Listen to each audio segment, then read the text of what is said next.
Klaro lang, pag magkuyog mo na yung mga kinabuhi na mahilabtan.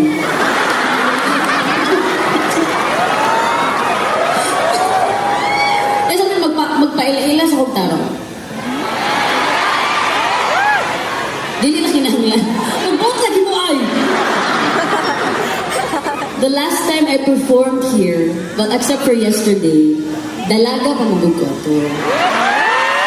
So I was kay KZ Tandingan.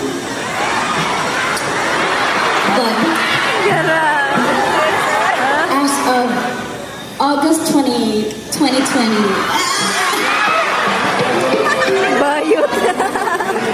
ako na po, si KZ Tandingan Monterde.